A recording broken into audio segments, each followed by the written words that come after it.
لیکن یہ کہ امام مہدی کی حکومت قائم کرنے کے لیے کون لوگ آئیں گے؟ عرب جو ہیں وہ اندر سے کھوکھلے ہو چکے ہیں، عیاشی نے، دولت نے، پیسے نے، دولت، پیسہ، عیاشی، اس کی وجہ سے کھوکھلے ہو چکے ہیں۔ یہاں میں آپ کو دو حدیثیں سنانا چاہتا ہوں۔ سنن ابن ماجہ کی روایت ہے حضرت ابو ہریرہ سے رضی اللہ تعالی عنہ، قال قال رسول اللہ صلی اللہ علیہ وسلم اذا وقعت الملاحم بعث اللہ بعثا من الموالی ہم اکرم العرب فرسا واجودہ سلاحا یوید اللہ بہم الدین، رواہ ابن ماجہ عن ابی ہریرہ رضی اللہ تعالی عنہ۔ جب ملاحم کا دور شروع ہوگا تو اللہ تعالیٰ اٹھائے گا ایک لشکر یا لشکروں پر لشکر موالی میں سے۔ موالی کون ہے؟ عربوں نے جب فتح کیا تھا اس پورے علاقے کو خلافت راشدہ کے دوران، اور پھر وہ لوگ جو ہے، ایک رائے تو یہ تھی کہ انہیں غلام بنایا جائے سارے آبادیوں کو، لیکن یہ کہ حضرت عمر کا اجتہاد تھا، اس کے مطابق جو ان کو غلام نہیں بنایا گیا تو وہ موالی کی حیثیت رکھتے ہیں۔ عربوں میں دم نہیں ہے، موالی میں سے لشکر اٹھیں گے کہ جو در حقیقت حضرت مہدی کی حکومت کو قائم کرے گی۔ دوسری حدیث سنیے، عن عبداللہ ابن الحارث رضی اللہ تعالی عنہ، اور یہ ابن ماجہ کی روایت ہے، قال قال رسول اللہ صلی اللہ علیہ وسلم یخرج الناس من المشرق فیوطئون للمہدی یعنی سلطانہ، لشکر نکلیں گے، لوگ آئیں گے مشرق سے، اور وہ حضرت مہدی کی حکومت کو جمائیں گے اور قائم کریں گے۔ اب ذرا نوٹ کیجئے کہ جزیرہ نماء عرب کے مشرق میں کون سے ملک ہیں؟ تین: ایران، افغانستان، پاکستان۔ یہ تین سالڈ مسلم ممالک، مسلم آبادی اکثریت۔ ویسے تو یہ کہ آگے ہندوستان میں 20 کروڑ مسلمان ہیں، لیکن وہ 20 کروڑ جو ہیں وہ تو 80 کروڑ کے اندر تحلیل ہو جاتے ہیں غیر مسلموں میں، لیکن یہاں جو معاملہ ہے یہ غالب اکثریت کے۔ ان میں سے ایران کا معاملہ جہاں تک ہے، نمبر 1 یہ کہ وہ شیعہ عقائد کے حصار میں بند ہے، اس سے ادھر ادھر ہونا اس کے لیے ممکن نہیں۔ حدیث میں یہ بھی آتا کہ اصفہان سے 70,000 یہودی دجال کا ساتھ دیں گے۔ لیکن بہرحال خراسان ایک صوبہ ہے افغانستان کا اس وقت بھی، شمال مشرقی کونے میں، مجھے امید ہے وہاں سے خیر کی، کیونکہ خراسان کا لفظ وہاں پہ شامل ہے، اور حضور کی حدیث میں بعد میں آپ کو سناؤں گا کہ خراسان سے فوجیں چلیں گی جو یروشلم کو دوبارہ حاصل کریں گی، فتح کریں گی۔ جیسے پہلے یروشلم کھویا عربوں نے تھا، دوبارہ حاصل کیا تھا کرد نے، کرد خون صلاح الدین ایوبی رحمۃ اللہ علیہ، ایسے اب پھر عربوں نے کھویا ہے، لیکن لینے والے خراسان سے لشکر آئیں گے۔ یخرج من خراسان رایات سود لا یردھا شیء حتی تنصب بإیلیا، خراسان کے علاقے سے کالے علم لے کر لشکر چلیں گے جن کے رخ کو کوئی موڑ نہیں سکے گا جب تک کہ وہ جا کر یروشلم میں نصب نہ ہو جائے۔ اس کے بعد نام آتا ہے پاکستان کا۔ یہ ہے میری اور آپ کی داستان، اور یہ ہے سبب جس کی وجہ سے کہ میں آپ سے یہ گفتگو کر رہا ہوں۔ اصل میں تو کس لیے؟ محض ایک علمی استفادہ، محض اپنی بات آراء کو ظاہر کرنے کا شوق نہیں، بلکہ یہ کہ اپنی ذمہ داری ہم پہچانیں کہ ہم کس مقام پر کھڑے ہیں۔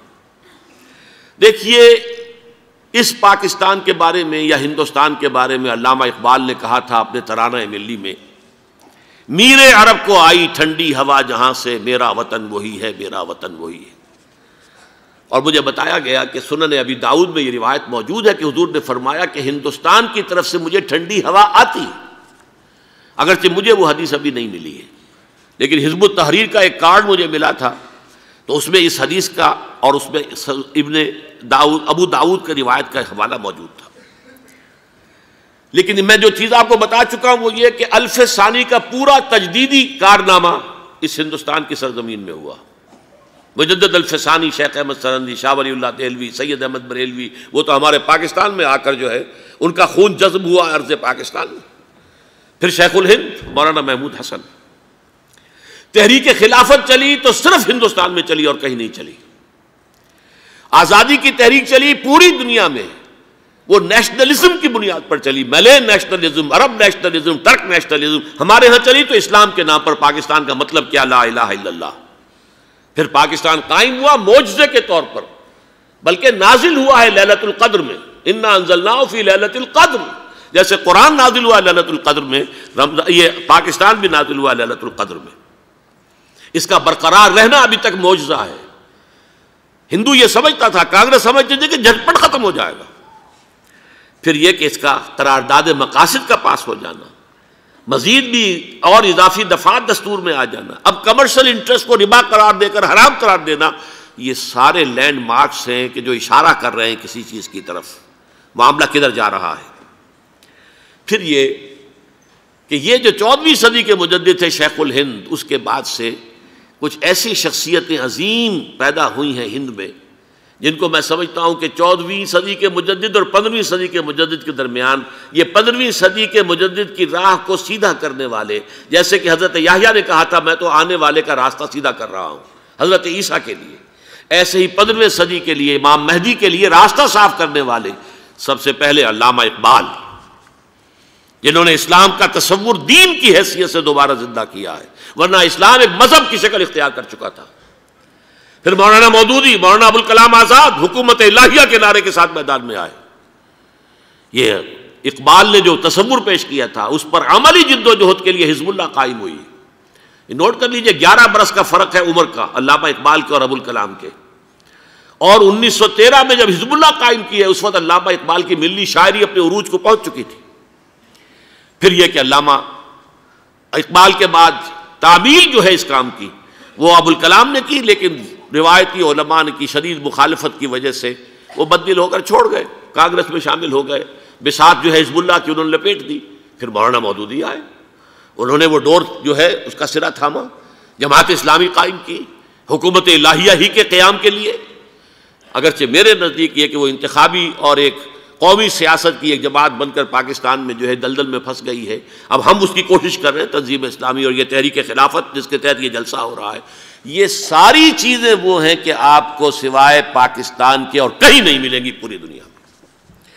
معلوم ہوتا ہے کہ پاکستان کو بہت بڑا رول پلے کرنا ہے اس میں، اور اس کے ساتھ اب جمع کر لیجئے افغانستان کی عمارت افغانستان، اسلامی عمارت افغانستان قائم ہو چکی ہے۔ یہ پچھلے 20 سالوں میں جو کچھ وہاں ہوتا رہا ہے اس سے پہلے تصور نہیں ہو سکتا تھا۔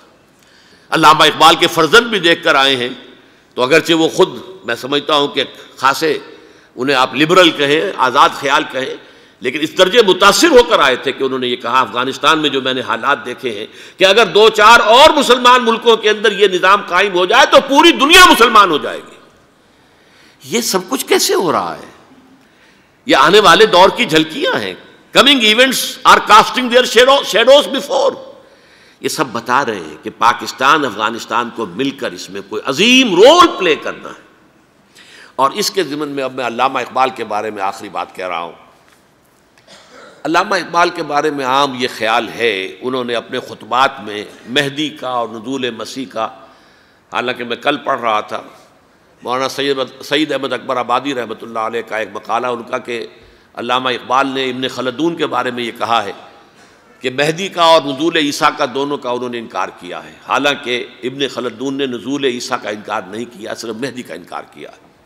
بہرحال علامہ اقبال نے خطبات میں انکار کیا ہے، لیکن یہ کہ اپنی شاعری کے اندر میں چیلنج کرتا ہوں کسی بڑے سے بڑے اقبال شناس کو، ان کا یہ شعر ذرا سنیے: خضر وقت از خلوت دشت حجاز آید بروں، کارواں زی وادی دور و دراز آید بروں۔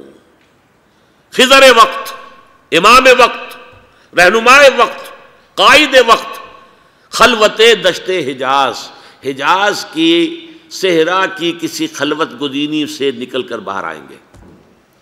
میں حیران ہوتا ہوں علامہ کے اس فکر پر اور اس مصرے پر۔ یہاں انہوں نے شیعہ اور سنی دونوں کے کانسیپٹ جمع کر دیے۔ شیعہ کا کانسیپٹ یہ چھپے ہوئے کسی غار میں وہاں سے برآمد ہوں گے، اور ہمارا کانسیپٹ میں ام سلمہ رضی اللہ تعالیٰ عنہ کی حدیث سنا چکا، چھپے ہوئے ہوں گے وہ وہاں پر، مدینے سے نکل کر آ کر مکے میں چھپ جائیں گے۔ اس خانہ جنگی کی حالت میں لوگ ان کی طرف دیکھ رہے ہوں گے، سوچتے ہوں گے انہیں میدان میں آنا چاہیے، کوئی پارٹ پلے کرنا چاہیے، امت کی رہنمائی کرنی چاہیے، لیکن وہ چھپیں گے، وہ کارہ ہوں گے، وہ اس ذمہ داری کو قبول نہیں کرنا چاہیں گے، جا کے چھپ جائیں گے مکے میں، وہاں سے مکے والے انہیں نکالیں گے، اور وہ کارہ ہوں گے، انہیں بالکل یہ پسند نہیں ہوگا کہ یہ ذمہ داری اٹھائیں۔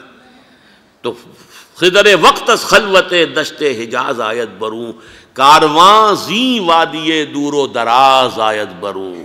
کارواں جو چلے گا ان کی مدد کے لیے اس وادی دور و دراز، اس زی عظیم وادی دور و دراز، یہ وادی سندھ ہے۔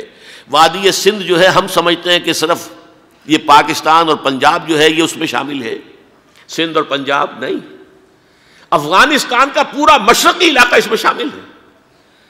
جیسے دریائے جہلم سندھ میں جا رہا ہے، جیسے دریائے گلگت سندھ میں آ کر ملتا ہے، جیسے دریائے چناب اور راوی اور جہلم اور یہ سب جا رہے ہیں اور آ رہے ہیں، اسی طرح دریائے کابل کہاں سے آ رہا ہے، دریائے گومل کہاں سے آ رہا ہے، ٹوچی کہاں سے آ رہا ہے، یہ سارا جو ہے ڈرین جو ہو رہا ہے، ایسٹرن جو ہے پارٹ آف افغانستان، یہ سب وادی ہے۔ اس وادی کے یہ دو حصے ہیں، ایک حصہ جو ہے یہ ادھر پاکستان میں ہے اور اسی وادی کا دوسرا حصہ جو ہے وہ افغانستان میں ہے۔ کارواں زی وادی دور و دراز آیت بروں، کارواں چلے گا یہاں سے، یخرج ناس من المشرق یؤتون للمہدی یعنی سلطان ہی، مشرق سے فوجیں چلیں گی کہ جو مہدی کی حکومت قائم کریں گی، اور یخرج من خراسان رایات و سود، اور خراسان سے سیاہ پرچم چلیں گے کہ جن کا رخ کوئی موڑ نہیں سکے گا، حتیٰ تنصب بإیلیا، یہاں تک کہ وہ جا کر یروشلم کے اندر نصب ہو جائیں گے۔ حضرات، میں ایک میری گفتگو کا حصہ باقی تھا لیکن میں اسے چھوڑ رہا ہوں، اس لیے کہ گلوبلائزیشن جو اس کی ہوگی، جو خلافت علی منہاج النبوہ کی تجرید کامل حضرت مہدی کے ہاتھوں عرب میں ہوگی، اس سے پہلے اس کے لیے محنت، کوشش، جد و جہد پاکستان اور افغانستان میں ہو چکی ہوگی جو اسے سپورٹ کرے گی اور وہاں جا کر حکومت قائم کرے گی۔ اس کے بعد گلوبلائزیشن کا جو مرحلہ اس کا ہے وہ حضرت مہدی کے ہاتھوں نہیں ہے، وہ حضرت عیسیٰ ابن مریم ان کے نزول کے بعد ہے، جن کے نزول کے بعد دجال کا خاتمہ ہوگا اور یہودیوں کا استحصال ہوگا، مسلمانوں پر بھی بڑی تکالیف عربوں پر آئیں گی، شدائد آئیں گے، لیکن یہ وہ میں حصہ ملتوی رکھتا ہوں کسی دوسری محفل اور کسی دوسری مجلس اور نشست پر۔